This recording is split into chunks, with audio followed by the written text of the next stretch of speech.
بسم الله الرحمن الرحيم.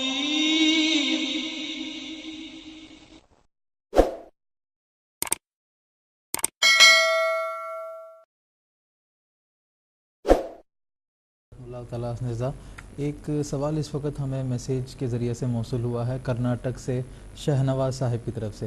انہوں نے لکھا ہے کہ جس طرح پہلے ہم بات کر رہے تھے فنا کے مقام کے تعلق سے کہ انسان اگر اپنی ساری طاقتیں اور سارا قوا اگر خدا تعالیٰ کے حضور سونپ دیتا ہے تو کیا یہ رہبانیت کے مترادف نہیں ہے؟ ان دونوں مقام میں کیا فرق ہے؟ اس کی انہوں نے وضاحت طلب کی ہے، تو میں آپ سے درخواست کرنا چاہوں گا. قرآن مجید میں تو اس بات کا واضح طور پر ذکر ہے کہ یہودیوں نے یا عیسائیوں نے رہبانیت کو اختیار کر لیا تھا کہ جس کی اللہ تعالیٰ نے کوئی حکم نہیں دیا تھا.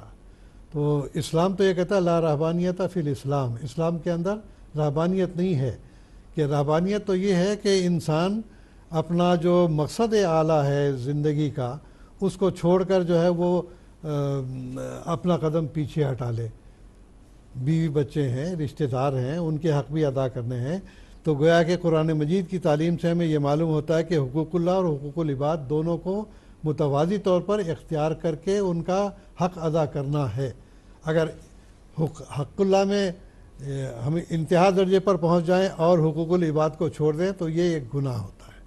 تو اس لحاظ سے یہ کہنا کہ اگر انسان فنا فی اللہ ہو جاتا ہے تو اس کا یہ مطلب نہیں ہے کہ وہ رہبانیت اختیار کرتا ہے، بلکہ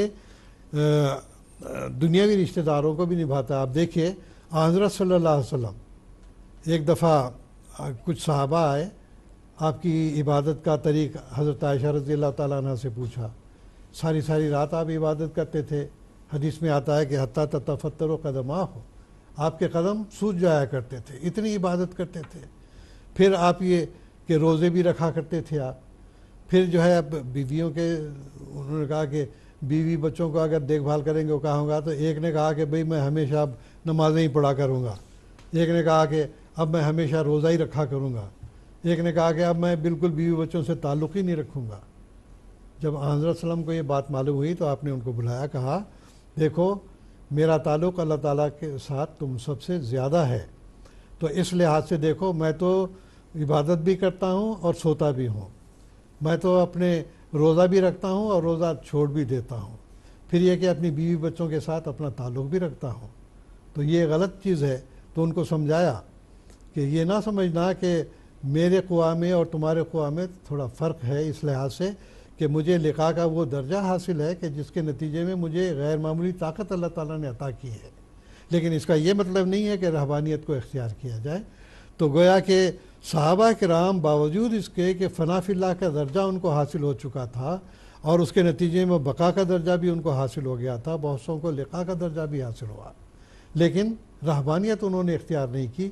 تجارت بھی کرتے تھے، بیوی بچوں کا بھی خیال رکھتے تھے، جنگوں میں بھی شریک ہوتے تھے.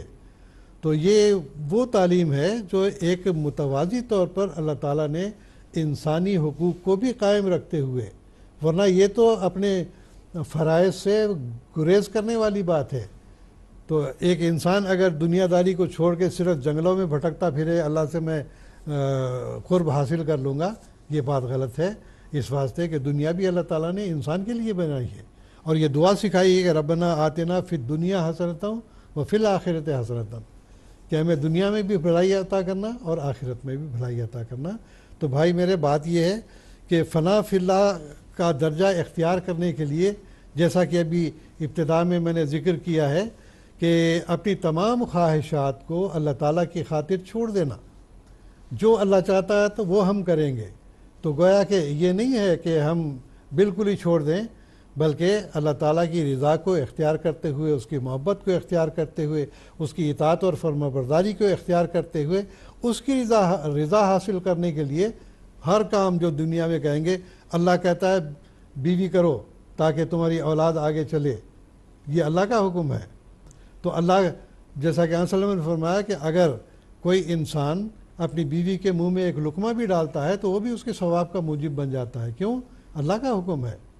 تو اللہ نے یہ کہا ہے کہ بیوی بچوں کا بھی خیال رکھنا ہے، اپنی آمد کا ذرائع بھی اختیار کرنے ہیں تاکہ دین اسلام کی تم خدمت کر سکو.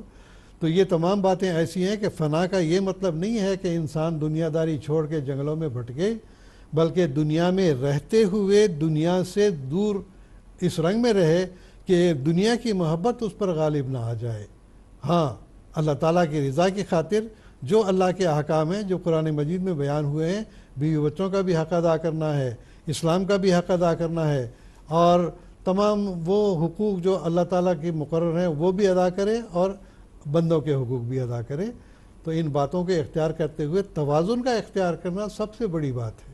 اگر توازن بگڑ جاتا ہے تو ہر چیز میں خرابی آ جاتی ہے۔ جی، جزاکم اللہ تعالیٰ حسن جزا۔